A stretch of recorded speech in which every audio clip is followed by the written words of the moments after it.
SC की जो categories बनी हुई है, ठीक है, उस कैटेगरीज में कुछ जातियां अछूत मानी गई हैं। ये देख लीजिए, जाति बनाई ब्राह्मणों ने, अभी अपने ही जाति में छूत और अछूत निकाल रहे हैं। अभी तक आप ब्राह्मणों को कह रहे थे जाति ब्राह्मण ने बनाई, अब आप ही के जाति में छूत अछूत हो गया। आपके साथ नहीं बात कर हो पाएगा, मतलब नहीं, ना नहीं होगा। क्यों? एक दलित दूसरी दलित का दुश्मन कौन है? दलित, ब्राह्मण या दलित का दुश्मन दलित? अभी करंट में तो दलित का ही दुश्मन है। दलित का मतलब आज दलित का दुश्मन ब्राह्मण तो नहीं है ना? अभी करंट में, अभी मतलब देखिए, व्यवस्था तो उनकी बनाई हुई है। व्यवस्था को आप छोड़ दीजिए, आज के समय पर आप सुनते लेना, आज के समय पर ब्राह्मण दलित का विरोधी है या दलित? जवाब अपने तरीके से मांग रहे हैं। नहीं, मैं अपने तरीके से नहीं, मैं आपके तरीके से। सवाल दे दिया ना, तो आप मुझे सुने ना, मैं जो कह रहा हूँ उसे आप कंसीडर करेंगे। नहीं अगर सुनेंगे तो फिर कोई मतलब नहीं है। नहीं, आप बताइए। बहुजन हृदय सम्राट डॉक्टर कुलदीप जी हमारे साथ में मौजूद हैं। जानेंगे कि आज के समय पर बहुजन कहाँ है, सवर्ण कहाँ है, और जो बार बार लोग ब्राह्मणों पर दोषारोपण करते हैं कि ब्राह्मणों ने जाति बनाई और ब्राह्मणों ने बहुजनों को दबाया। सर, पहले तो आपका बहुत बहुत स्वागत है। Thank you sir. अभी आपकी स्पीच चल रही थी, आप बहन कुमारी मायावती जी पर भी आपने कई कटाक्ष किया और ब्राह्मणों पर कई दोषारोपण किए। कहाँ तक आप मानते हैं कि ब्राह्मणों ने ही बहुजन समाज को सताया है? नहीं, मैं बिल्कुल नहीं मानता, मैंने ऐसा बोला भी नहीं है।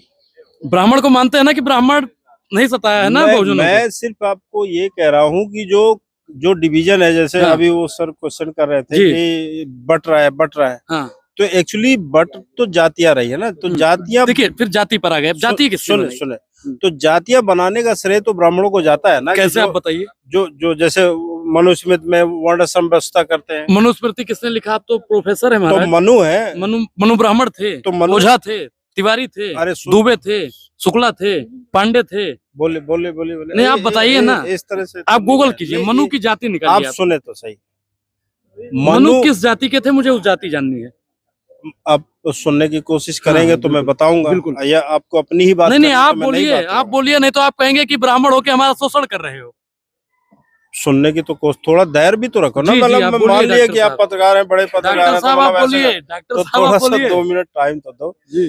कि भारत में जो वर्ण व्यवस्था है, जो वर्ण व्यवस्था में क्लियर लिखा है कि जो पढ़ने लिखने का जो राइट था वो ब्राह्मणों का था, तो जाहिर सी बात है कि मनु शूद्र नहीं था, ठीक है, राइट ब्राह्मणों का था, तो इसका मतलब वो क्षत्रिय भी नहीं था, राइट वैश्य को भी नहीं था, इसका मतलब वो भी वैश्य भी नहीं था, तो ब्राह्मण ही। तो रहा हूँ कि आप सर्च कर लीजिए, तो निकालिए ना फैक्ट। अरे गूगल में क्या जाना, आप मनु किस जाति के थे? आज तक उनकी जाति का पता ही नहीं चल पाया कि वो किस जाति के थे। कुछ लोगों का मानना है, कुछ विद्वानों का मानना है कि मनु भगवान राम के पुरखे थे। तो भगवान राम कौन थे? भगवान राम क्षत्रिय थे। अब भगवान राम क्षत्रिय कैसे थे, आपको कैसे पता? नहीं, लोग कहते हैं।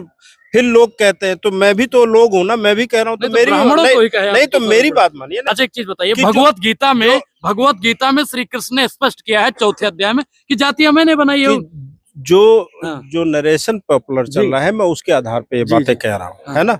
हो सकता है इसका कोई सर पाँव नहीं, हो सकता है कि गलत भी हो सकता हूँ। बिल्कुल जी, नहीं गलत तो कोई भी हो सकता है। आप हैं, जब देश का प्रधानमंत्री गलत बोल सकता है तो हो सकता है जी। देखिए, फूट कौन डाल रहा है, जातियों में बांट कौन रहा है वाकई में?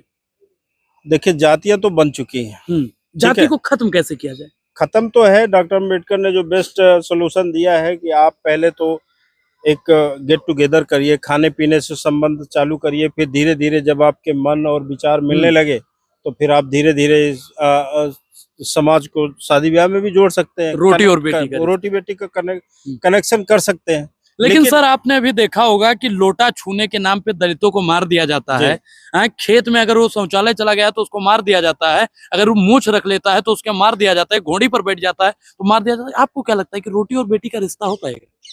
यही तो बड़ी समस्या है ना, कि मतलब जो डॉक्टर अम्बेडकर ने जो आइडिया बताया, जो सोल्यूशन दिया, वो सोल्यूशन को इम्प्लीमेंट करना आज की डेट में बड़ी समस्या है, कि इतना आसान नहीं है कि उसको आप इम्प्लीमेंट कर देंगे, ठीक है, क्योंकि मूछ रखने पे दलित मार दिया जाता है। लेकिन दलितों के बीच में भी दलित है, बहुत सारी जातियां हैं। अगर एक दलित दूसरी, दलित का दुश्मन कौन है? ब्राह्मण या दलित का दुश्मन दलित? अभी करंट में तो दलित का ही दुश्मन है। दलित आज दलित के का दुश्मन ब्राह्मण तो नहीं है ना? अभी करंट में अभी मतलब देखिए व्यवस्था तो उनकी बनाई हुई है। व्यवस्था को आप छोड़ दीजिए, नहीं, आज के कैसे- समय पर आप सुनते लेना, आज के समय पर ब्राह्मण दलित का विरोधी है या दलित? जवाब अपने तरीके से मांग रहे हैं। नहीं, मैं अपने तरीके से नहीं, मैं आपके तो तरीके से सवाल दे दिया ना, तो हाँ। आप मुझे सुने ना, मैं जो कह रहा हूँ जी। उसे आप कंसीडर करेंगे। नहीं अगर सुनेंगे तो फिर कोई मतलब नहीं है। नहीं, आप फिर बताइए।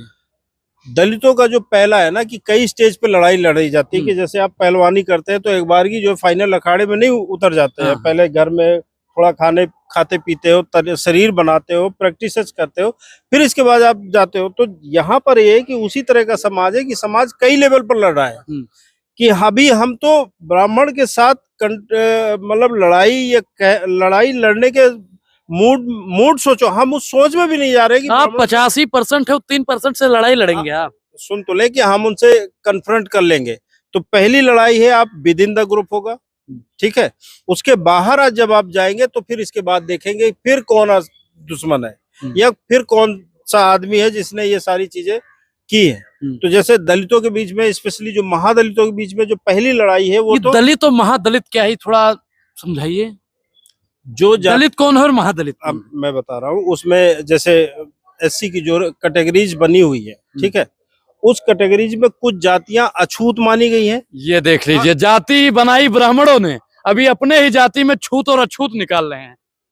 अभी तक आप ब्राह्मणों को कह रहे थे जाति ब्राह्मण ने बनाई, अब आप ही के जाति में छूत अछूत हो गया। आपके साथ नहीं बात कर हो पाएगा, मतलब नहीं ना नहीं हो। क्यों? अब क्योंकि आप सुन नहीं रहे ना। नहीं, मैं सुन रहा हूँ। आप एक बात बोल के ऐसे चढ़े जा रहे हो, ये क्या तरीका है? नहीं, जी बताइए। आप सवाल सुन तो थोड़ा दूर इधर खड़े करें, आराम से बात करिए। ठीक है, बताइए। है ना, सछूत अछूत का कॉन्सेप्ट कहाँ से आया? तो जैसे भारत में जातियां हैं, ब्राह्मण क्यों सबसे ज्यादा रिस्पेक्ट पाता है देश में?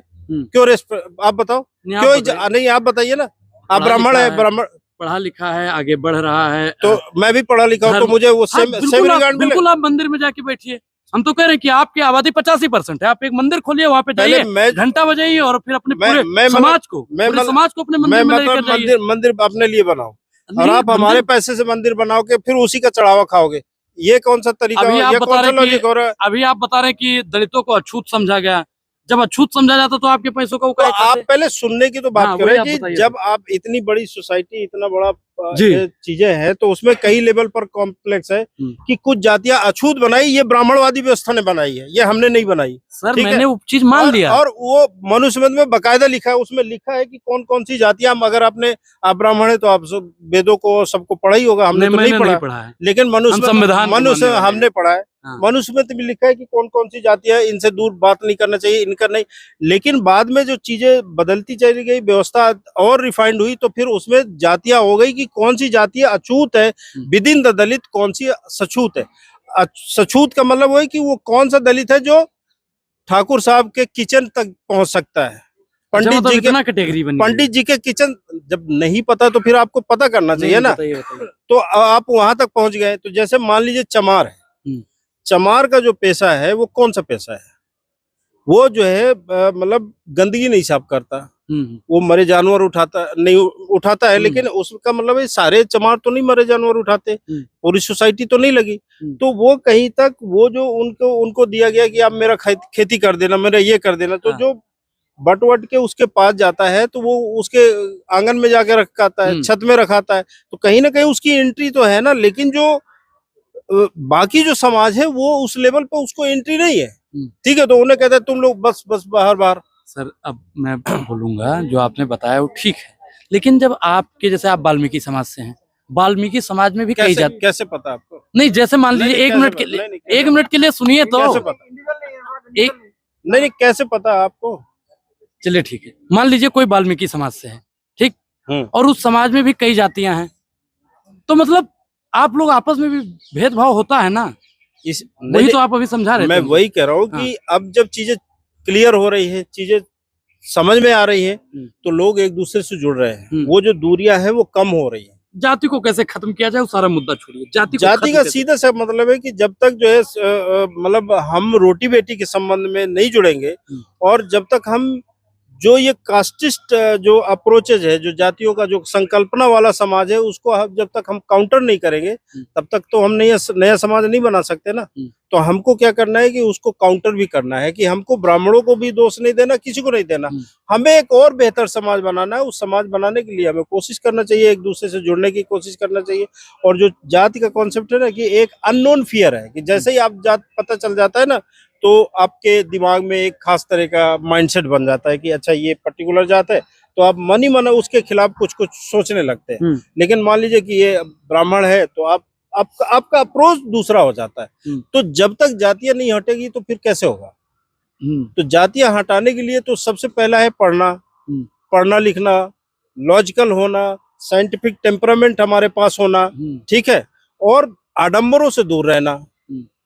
जब तक इस तरह की चीजों से अपने आप को दूर नहीं करोगे तो आप कैसे बोलोगे कि समाज में समरसता आ जाएगी? सर कुछ लोग हिंदू राष्ट्र बनाने की मांग कर रहे हैं। सर राजनीतिक जो मामला है ना, उन्हें राजनीति करने दीजिए, हमारा तो समाज नीति है ना, तो हमें हमको समाज क्या लेना नीति है? पर ही बात करेंगे।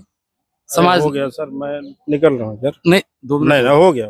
मायावती जी को आप कुछ कह रहे थे जी मायावती हाँ, जी हाँ, वाले बोलिए पर बयान बोलिए में। बोलिए। मायावती जी को अभी आप अपना नेता नहीं मानते हैं, ऐसा बोला है आपने। हाँ हाँ ये रिकॉर्ड है हमारे हाँ पास। हाँ। मायावती जी को अपना नेता क्यों नहीं मानते हैं? वो भी तो बहुजन समाज की ही आवाज उठाती हैं।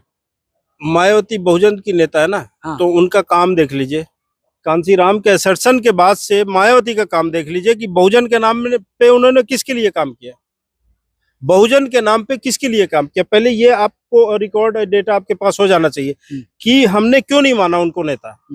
जब हमारे बारे में वो सोचती नहीं है, हमारे बारे में बात नहीं करती है, हमको अपने साथ नहीं रखती है, तो हम क्या करें? वो बड़ा नाम है, तो इसलिए हम उसको लेके चले। भाई मान लीजिए कि आपके घर का बुजुर्ग है, चोट लग जाती है, तो आपका बुजुर्ग सर में हाथ फेरता है ना कि बेटा थोड़ा ध्यान से, तो आपको थोड़ा ऐसा लगता है ना कि भाई मेरे साथ है कोई। तो अगर मान लीजिए कि वो हमारी लीडर है, तो उसको देखना चाहिए ना कि बहुजन समाज तो बहुत बड़ा है, इनको भी सपोर्ट करना चाहिए। सर आखिरी सवाल, आप बहुजन में नेता किसे मानते हैं? अभी तो हम इस पे कुछ नहीं, अभी तो हम नेता बनने और बनाने की प्रोसेस में है, ठीक है, नेता बनने और बनाने के प्रोसेस में है। अभी आप किसी को नेता अभी इस पूरी बातचीत पर आपकी क्या प्रतिक्रिया? अपनी प्रतिक्रिया जरूर दें। बहुत बहुत धन्यवाद।